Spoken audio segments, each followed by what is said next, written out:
Hi, this is Manjunath Amrutnavar and you are watching my official YouTube channel Manjunath Grammar Guru. So ಈ channel ಮಾಡಿರುವ ಉದ್ದೇಶವನ್ನು ಹೇಳೋದಾದರೆ ತುಂಬ ಸಾರಿ ಯೂಟ್ಯೂಬಲ್ಲಿ ಸರ್ಚ್ ಮಾಡಿ ನೋಡಿದಾಗ ಇಂಗ್ಲೀಷ್ ಅಂತ ಬಂದಾಗ ಎಲ್ಲರೂ ಕೂಡ ಏನು ಮಾಡ್ತಾರೆ, ಸ್ಪೋಕನ್ ಇಂಗ್ಲೀಷಿಗೆ ಸಂಬಂಧಪಟ್ಟ ಹಾಗೆ ಮತ್ತು ಬೇಸಿಕ್ ಲೆವೆಲನ್ನು ಹೇಳ್ಕೊಟ್ಟಿರ್ತಾರೆ.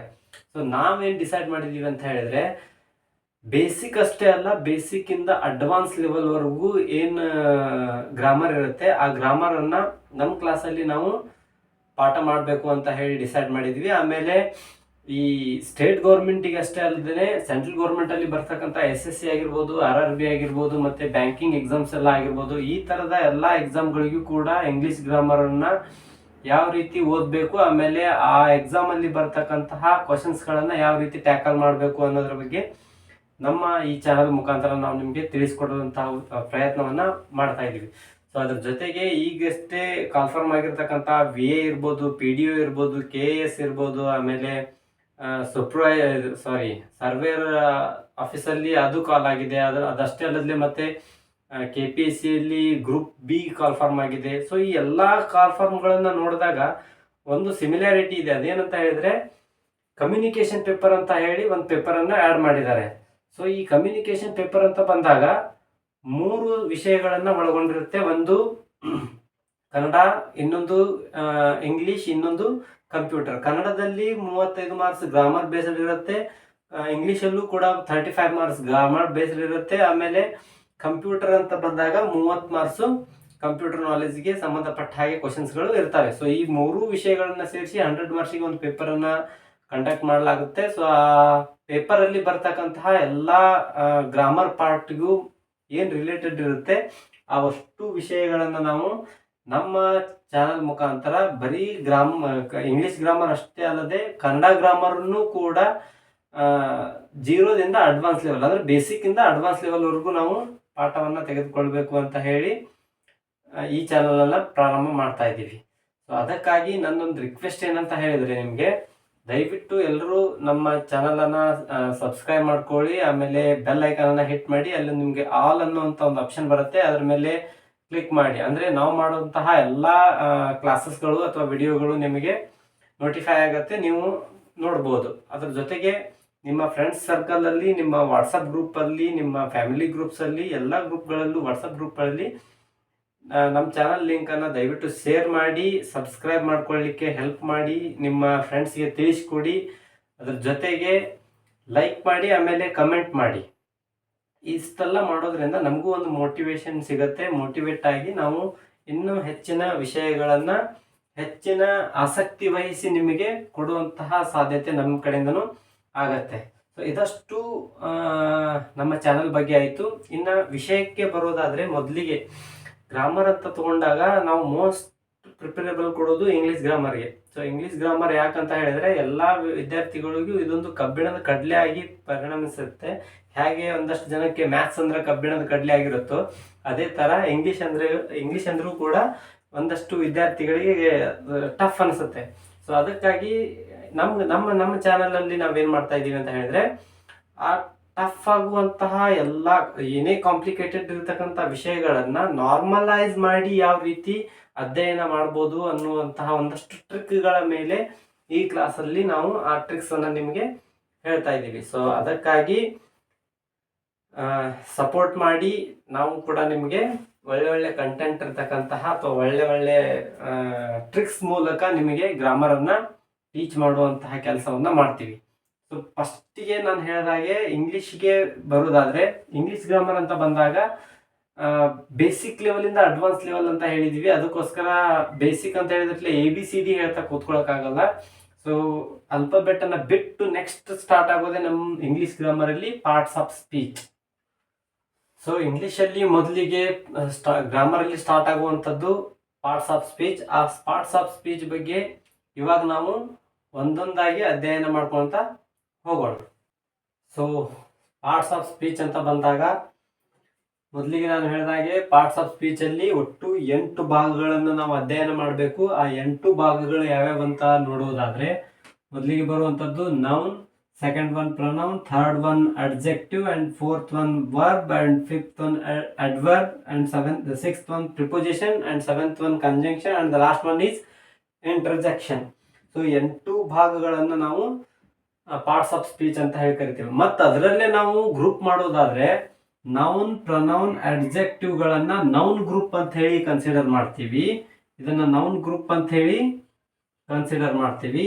ವರ್ಬ್ ಮತ್ತು ಅಡ್ವರ್ಬ್ ಅನ್ನ ವರ್ಬ್ ಗ್ರೂಪ್ ಅಂತ ಹೇಳಿ ಕನ್ಸಿಡರ್ ಮಾಡ್ತೀವಿ. ಇನ್ನು ಉಳಿದಿರ್ತಕ್ಕಂತಹ ಪ್ರಿಪೋಸಿಷನ್, ಕಂಜಂಕ್ಷನ್, ಇಂಟರ್ಜೆಕ್ಷನ್ ಅನ್ನ ಅದರ್ ಗ್ರೂಪ್ ಅಂತ ಹೇಳಿ ಡಿವೈಡ್ ಮಾಡ್ತೀವಿ. ಸೊ 3 ಗ್ರೂಪ್ ಆಗಿ ಇದನ್ನ ನಾವು ಡಿವೈಡ್ ಮಾಡ್ತೀವಿ. ಇದು ನಮ್ಮ ಅಧ್ಯಯನಕ್ಕೋಸ್ಕರ ಮಾತ್ರ ನಾವು ಮಾಡಿರ್ತಕ್ಕಂತಹ ಡಿವಿಷನ್ ಆಗಿರುತ್ತೆ ವಿನಃ ಇದೇ ಫೈನಲ್ ಅಂತ ಅಲ್ಲ. ಇನ್ನು ಉಳಿದಿರ್ತಕ್ಕಂತಹ ಪ್ರಿಪೋಸಿಷನ್, ಕಂಜಂಕ್ಷನ್, ಇಂಟರ್ಜೆಕ್ಷನ್ ಅನ್ನ ಅದರ್ ಗ್ರೂಪ್ ಅಂತ ಹೇಳಿ ಡಿವೈಡ್ ಮಾಡ್ತೀವಿ. ಸೊ 3 ಗ್ರೂಪ್ ಆಗಿ ಇದನ್ನ ನಾವು ಡಿವೈಡ್ ಮಾಡ್ತೀವಿ. ಇದು ನಮ್ಮ ಅಧ್ಯಯನಕ್ಕೋಸ್ಕರ ಮಾತ್ರ ನಾವು ಮಾಡಿರ್ತಕ್ಕಂತಹ ಡಿವಿಷನ್ ಆಗಿರುತ್ತೆ ವಿನಃ ಇದೇ ಫೈನಲ್ ಅಂತ ಅಲ್ಲ. ನಮಗೆ ಹೆಲ್ಪ್ ಆಗಲಿ ಅನ್ನೋ ಉದ್ದೇಶಕ್ಕೋಸ್ಕರ ನಾವು ಮಾಡ್ಕೊಂಡಿರುವಂತದ್ದು ಇದು. ಸೊ ನೌನು, ಪ್ರನೌನು, ಅಡ್ಜೆಕ್ಟಿವ್ ಅನ್ನೋದು ನೌನ್ ಗ್ರೂಪ್ ಆಗುತ್ತೆ. ವರ್ಬ್, ಅಡ್ವರ್ಬ್ ಅನ್ನೋದು ವರ್ಬ್ ಗ್ರೂಪ್ ಆಗುತ್ತೆ. ಪ್ರಿಪೋಸಿಷನ್, ಕಂಜಂಕ್ಷನ್ ಅಂಡ್ ಇಂಟರ್ಜೆಕ್ಷನ್ ಅನ್ನೋದು ಅದರ್ ಗ್ರೂಪ್ ಅಲ್ಲಿ ಹಾಕೊಂಡು ಒಂದು 3ನೇ ಗ್ರೂಪ್ ಅನ್ನ ನಾವು ಮಾಡ್ಕೊಳ್ತೀವಿ. ಸೊ ಪಾರ್ಟ್ಸ್ ಆಫ್ ಸ್ಪೀಚ್ ಅಂತ ಬಂದಾಗ ಈ ಅಷ್ಟು 8 ಅಂದ್ರೆ ಈ 8 ಭಾಗಗಳೇನಿದಾವೆ ಒಂದು ವಾಕ್ಯದಲ್ಲಿ ಯಾವ ರೀತಿಯಾದಂತಹ ಫಂಕ್ಷನ್ ಅನ್ನ ಮಾಡ್ತವೆ ಅಥವಾ ಆ ಶಬ್ದಗಳು ಇವುಗಳಲ್ಲಿ ಯಾವುದೇ ರೀತಿಯಾಗಿ ಕಾರ್ಯವನ್ನ ಮಾಡುತ್ತೆ ಅನ್ನೋದನ್ನ ತಿಳಿಸುವಂತದ್ದೇ ಪಾರ್ಟ್ಸ್ ಆಫ್ ಸ್ಪೀಚ್ ಆಗಿರುತ್ತೆ. ಫಾರ್ ಎಕ್ಸಾಂಪಲ್ ನೋಡೋದಾದ್ರೆ ಇಲ್ಲಿ ನಾನು 2 ಸೆಂಟೆನ್ಸ್ ಅನ್ನ ನಿಮಗೆ ಕೊಟ್ಟಿದ್ದೀನಿ.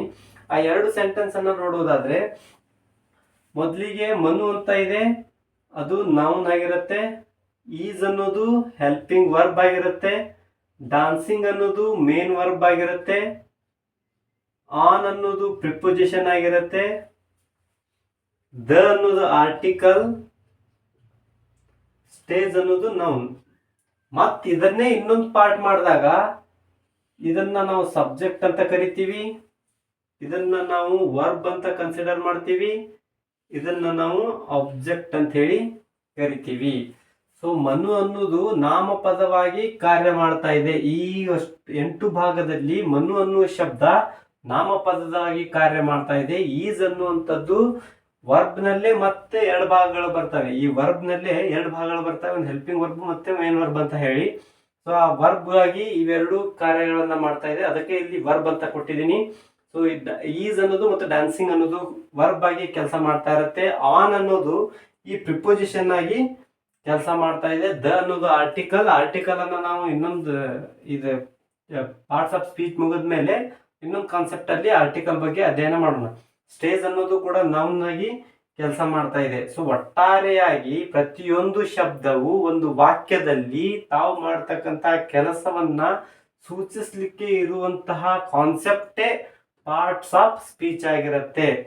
ಸೊ ಅದನ್ನ ನಾವು ಸಬ್ಜೆಕ್ಟ್ ಮತ್ತೆ ವರ್ಬ್ ಮತ್ತು ಆಬ್ಜೆಕ್ಟ್ ಆಗಿ ಡಿವೈಡ್ ಮಾಡ್ಕೊಳ್ತೀವಿ. ಸೊ ಇನ್ನೊಂದು ಎಕ್ಸಾಂಪಲ್ ನೋಡೋದಾದ್ರೆ ಸಿ ಅನ್ನೋದು ನೌನ್ ಆಗಿರುತ್ತೆ. ಈಸ್ ಅನ್ನೋದು ಹೆಲ್ಪಿಂಗ್ ವರ್ಬ್, ಇಲ್ಲಿ ಈಸ್ ಅನ್ನೋದು ಮೇನ್ ವರ್ಬ್ ಆಗಿರುತ್ತೆ. ವೇರಿ ಅನ್ನೋದು ಅಡ್ವರ್ಬ್ ಆಗಿ ಕೆಲಸ ಮಾಡ್ತಾ ಇದೆ. ವೇರಿ ಅನ್ನೋದು ಇಲ್ಲಿ ಬ್ಯೂಟಿಫುಲ್ ಅನ್ನೋದು ಅಡ್ಜೆಕ್ಟಿವ್ ಆಗಿ ಕೆಲಸ ಮಾಡ್ತಾ ಇರುತ್ತೆ. ಇಲ್ಲಿ ಗರ್ಲ್ ಅನ್ನೋದು ನೌನ್ ಆಗಿ ಕಾರ್ಯವನ್ನ ಮಾಡ್ತಾ ಇದೆ. ಸೊ ಇದನ್ನ ಮತ್ತೆ ನಾವು ಡಿವೈಡ್ ಮಾಡೋದಾದ್ರೆ ಇದು ಸಬ್ಜೆಕ್ಟ್ ಆಗಿ ಕೆಲಸ ಮಾಡಿದ್ರೆ ಇದು ವರ್ಬ್, ಇಲ್ಲಿಂದ ಇಲ್ಲಿವರೆಗೂ ಆಬ್ಜೆಕ್ಟ್ ಅಂತ ಹೇಳಿ ಕನ್ಸಿಡರ್ ಮಾಡ್ತೀವಿ. ಸೊ ಒಂದು ನಿಯಮ ಏನಂತ ಹೇಳಿದ್ರೆ ಇಂಗ್ಲಿಷ್ ಅಲ್ಲಿ ಯಾವುದೇ ಸೆಂಟೆನ್ಸ್ ಅನ್ನ ಕನ್ಸ್ಟ್ರಕ್ಟ್ ಮಾಡಬೇಕಾದ್ರೂ ಇಂಗ್ಲಿಷ್ ಅಲ್ಲಿ ಸಬ್ಜೆಕ್ಟ್ ಪ್ಲಸ್ ವರ್ಬ್ ಇರಲೇಬೇಕು. ಈ ಸಬ್ಜೆಕ್ಟ್ ಪ್ಲಸ್ ವರ್ಬ್ ಇದ್ದಾಗ ಮಾತ್ರ ಒಂದು ವಾಕ್ಯ ಆಗತ್ತೆ. ನಾವು ಮುಂದೆ ಆಬ್ಜೆಕ್ಟ್ ಹಾಕಿದ್ರೂ ನಡೆಯುತ್ತೆ, ಹಾಕದೇ ಇದ್ರೂ ನಡೆಯುತ್ತೆ. ಬಟ್ ಈ ಸಬ್ಜೆಕ್ಟ್ ಮತ್ತೆ ವರ್ಬ್ ಅನ್ನೋದು ಬೇಕೇ ಬೇಕಾ. ಆ ಎರಡೂ ಇದ್ದಾಗ ಮಾತ್ರ ಒಂದು ಸೆಂಟೆನ್ಸ್ ಅನ್ನ ಕನ್ಸ್ಟ್ರಕ್ಷನ್ ಮಾಡಲಿಕ್ಕೆ ಸಾಧ್ಯ ಆಗತ್ತೆ. ಸೊ ಆದ್ದರಿಂದ ಇಲ್ಲಿ ಸಿ ಅನ್ನೋದನ್ನ ಸಬ್ಜೆಕ್ಟ್ ಅಂತ ಕನ್ಸಿಡರ್ ಮಾಡ್ಕೊಂಡ್ರೆ ಈಸ್ ಅನ್ನೋದನ್ನ ವರ್ಬ್ ಅಂತ ಕನ್ಸಿಡರ್ ಮಾಡ್ಕೊಂಡು ಉಳಿದ ಭಾಗವನ್ನು ನಾವು ಆಬ್ಜೆಕ್ಟ್ ಅಂತ ಕನ್ಸಿಡರ್ ಮಾಡ್ತೀವಿ. ಆ ಉಳಿದ ಭಾಗದಲ್ಲಿ ಪ್ರತಿಯೊಂದು ಶಬ್ದ ಏನು ಕೆಲಸ ಮಾಡ್ತಾ ಇದೆ ಅನ್ನೋದನ್ನ ಸೂಚಿಸ್ಲಿಕ್ಕೋಸ್ಕರ ಇರುವಂತ ಕಾನ್ಸೆಪ್ಟ್ ನಾನು ಆಗ್ಲೇ ಹೇಳ್ದಾಗೆ ಪಾರ್ಟ್ಸ್ ಆಫ್ ಸ್ಪೀಚ್ ಆಗಿರುತ್ತೆ. ಸೊ ಇದಷ್ಟು ಕೂಡ ಅಂದ್ರೆ ಈ ಒಂದು ವಾಕ್ಯದಲ್ಲಿ ಬರ್ತಕ್ಕಂಥ ಪ್ರತಿಯೊಂದು ಶಬ್ದವು ಏನ್ ಕೆಲಸ ಮಾಡ್ತಾ ಇದೆ ಅನ್ನೋದನ್ನ ಸೂಚಿಸ್ಲಿಕ್ಕೋಸ್ಕರ ಇರುವಂತದ್ದು ಪಾರ್ಟ್ಸ್ ಆಫ್ ಸ್ಪೀಚ್ ಆಗಿರೋದ್ರಿಂದ ಆ ಪಾರ್ಟ್ಸ್ ಆಫ್ ಸ್ಪೀಚ್ ಅಲ್ಲಿ ಬರ್ತಕ್ಕಂಥದ್ದು 8 ಭಾಗಗಳು. ಆ 8 ಭಾಗಗಳನ್ನು ನಾವು ಒಂದೊಂದೊಂದೊಂದಾಗಿ ಅಧ್ಯಯನ ಮಾಡಬೇಕು. ಸೊ ಹಾಗೆ ಮೇಲ್ನೋಟಕ್ಕೆ ನೋಡಿದ್ರೆ ಇದು ತುಂಬಾ ಈಸಿ ಅನ್ಸುತ್ತೆ.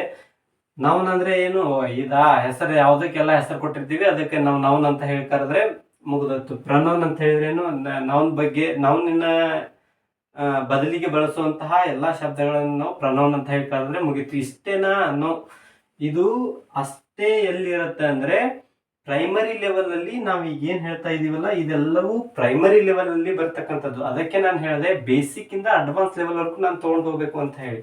ಸೊ ಈಗ ನಾನು ಹೇಳ್ತಾ ಇರೋದು ಜಸ್ಟ್ ಇಟ್ಸ್ ಅ ಬೇಸಿಕ್. ಇದನ್ನ ಅಡ್ವಾನ್ಸ್ ಲೆವೆಲ್ಗೆ ತಗೊಂಡು ಹೋದಾಗ ನಾವು ನನ್ನ ಒಂದೇ ಕಾನ್ಸೆಪ್ಟ್ ಅನ್ನ ತುಂಬಾ ತುಂಬಾ ಡೆಪ್ತ್ ಆಗಿ ಕೇಳುವಂತ ಸಾಧ್ಯತೆ ಇರುತ್ತೆ. ಅದರಲ್ಲಿ ಭಾಗಗಳು ಬರ್ತವೆ. ನಾವು ನನ್ನ ಕಾನ್ಸೆಪ್ಟ್ ಅಲ್ಲಿ ಭಾಗಗಳು ಬರ್ತವೆ. ಒಟ್ಟು 7 ಕೈಂಡ್ಸ್ ಆಫ್ ನೌನ್ ಅಂತ ಬರುತ್ತೆ. ಆ 7 ಕೈಂಡ್ಸ್ ಆಫ್ ನೌನ್ ನಲ್ಲಿ ಎಕ್ಸಾಮಿಗೆ ಕ್ವಶನ್ ರೈಸ್ ಮಾಡುವಂತ ಸಾಧ್ಯತೆಗಳು ಆ ಭಾಗದಲ್ಲೇ ಇರುತ್ತೆ. ಈ ಕಾನ್ಸೆಪ್ಟ್ ಇಟ್ಕೊಂಡು ಎಕ್ಸಾಮ್ ಅಲ್ಲಿ ಕ್ವಶನ್ಸ್ ಬರೋದಿಲ್ಲ. ನಾನು ಯಾಕೆ ಇದನ್ನ ಹೇಳ್ತಾ ಇದ್ದೀನಿ ಅಂದ್ರೆ ಯಾವುದೇ ಒಂದು ಅಡ್ವಾನ್ಸ್ ಲೆವೆಲ್ ಅನ್ನು ನಾವು ಕಲಿಬೇಕಿದ್ರೆ ಅದರ ರೂಟ್ ನಮಗೆ ಪರ್ಫೆಕ್ಟ್ ಆಗಿರ್ಬೇಕು, ಬೇಸ್ ನಮಗೆ ಅದರದ್ದು ಪರ್ಫೆಕ್ಟ್ ಆಗಿರ್ಬೇಕು. ಸೊ ಅದಕ್ಕೋಸ್ಕರ ಈ ಎಲ್ಲಾ ವಿಷಯಗಳು ನಮಗೆ ಗೊತ್ತಿದ್ರೆ ಇದ್ರದ್ದು ಮುಂದುವರೆದ ಭಾಗ ನಮಗೆ ತುಂಬಾ ಈಸಿ ಆಗುತ್ತೆ. ಸೊ ಆದ್ರಿಂದ ಇದು ಅರ್ಥ ಆಗಿದೆ ಅನ್ಕೊಳ್ತೀನಿ.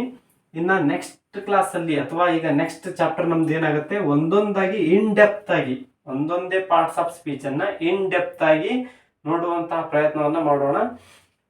ಸೊ ಈಗ ಫಸ್ಟ್ ಗೆ ಇದರಲ್ಲಿ ನೋಡುವುದಾದ್ರೆ ನೌನ್ ಅಂತ ಹೇಳಿ ತಗೊಳ್ತೀವಿ. ಆ ನೌನ್ ಅಲ್ಲಿ ಬರ್ತಕ್ಕಂಥ ಭಾಗಗಳು ಮತ್ತೆ ಅದ್ರ ಮೇಲೆ ಯಾವ ರೀತಿ ಕ್ವಶನ್ಸ್ ರೈಸ್ ಆಗಿತ್ತು, ಆಮೇಲೆ ಯಾವ ರೀತಿ ರೈಸ್ ಆಗಬಹುದು, ಅದನ್ನ ಯಾವ ರೀತಿ ಐಡೆಂಟಿಫೈ ಮಾಡಬೇಕು, ಆಮೇಲೆ ಸಬ್ಜೆಕ್ಟ್ ಅಂದ್ರೆ ಏನು, ಆಬ್ಜೆಕ್ಟ್ ಅಂದ್ರೆ ಏನು, ಯಾವ ರೀತಿ ಆ ಸಬ್ಜೆಕ್ಟ್ ಮತ್ತು ಆಬ್ಜೆಕ್ಟ್ ಅನ್ನ ಐಡೆಂಟಿಫೈ ಮಾಡಬೇಕು ಅನ್ನೋದನ್ನ ಪೂರ್ತಿಯಾಗಿ ಈ ನೌನ್ ಡಿಸ್ಕಸ್ ಮಾಡುವಾಗ ಅಧ್ಯಯನ ಮಾಡೋಣ. ಸೊ ಇಲ್ಲಿವರೆಗೂ ನಾವು ಪಾರ್ಟ್ಸ್ ಆಫ್ ಸ್ಪೀಚ್ ಬಗ್ಗೆ ಅಧ್ಯಯನ ಮಾಡಿದ್ವಿ. ಅದರಲ್ಲಿ ಬರ್ತಕ್ಕಂತಹ ವಿಧಗಳ ಬಗ್ಗೆಯೂ ಕೂಡ ಅಧ್ಯಯನ ಮಾಡಿದ್ವಿ. ಎಷ್ಟು ವಿಧಗಳಿದ್ದಾವೆ ಅಂತ ನೋಡಿದ್ವಿ. ಆಮೇಲೆ ಯಾವ್ಯಾವ ವಿಧವನ್ನ ಯಾವ್ಯಾವ ಕೆಟಗರಿಯಲ್ಲಿ ಅಂದ್ರೆ ಯಾವ ಗ್ರೂಪ್ ಅಲ್ಲಿ ಹಾಕೊಂಡು ಅಧ್ಯಯನ ಮಾಡಬೇಕು ಅನ್ನೋದನ್ನು ನೋಡಿದ್ವಿ. ಅದ್ರ ಜೊತೆಗೆ ಒಂದೆರಡು ಎಕ್ಸಾಂಪಲ್ಗಳನ್ನು ಕೂಡ ಅದಕ್ಕೆ ರಿಲೇಟೆಡ್ ಆಗಿರ್ತಕ್ಕಂಥ ಒಂದೆರಡು ಎಕ್ಸಾಂಪಲ್ಗಳನ್ನು ಕೂಡ ನಾವು ನೋಡಿದ್ವಿ. ಇದು ಬೇಸಿಕ್ ಆಗಿತ್ತು. ಇನ್ನ ನೆಕ್ಸ್ಟ್ ಕ್ಲಾಸ್ ಅಲ್ಲಿ ಅದ್ರ ಫಸ್ಟ್ ಪಾರ್ಟ್ಸ್ ಆಫ್ ಸ್ಪೀಚ್ ಆಗಿರ್ತಕ್ಕಂತಹ ನೌನ್ ಬಗ್ಗೆ ಅಧ್ಯಯನ ಮಾಡೋಣ. ಅದರದ್ದು ಇನ್ ಡೆಪ್ತ್ ಆಗಿ ಅಷ್ಟು ವಿಷಯಗಳನ್ನ ಚರ್ಚೆ ಮಾಡೋಣ. ಸೊ ಇದು ಇವತ್ತಿನ ಕ್ಲಾಸ್ ಆಗಿತ್ತು. ಕೊನೆಯದಾಗಿ ನನ್ನ ರಿಕ್ವೆಸ್ಟ್ ಏನಂತ ಹೇಳಿದ್ರೆ, ದಯವಿಟ್ಟು ಎಲ್ಲರೂ ನನ್ನ ಚಾನಲ್ ಅನ್ನ ಸಬ್ಸ್ಕ್ರೈಬ್ ಮಾಡ್ಕೊಳ್ಳಿ. Please do subscribe and hit the bell icon.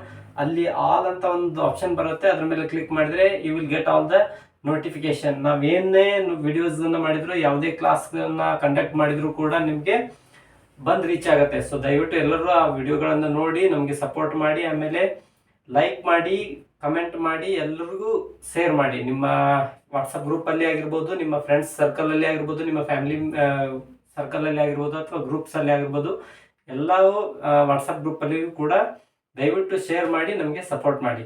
Thank you one and all.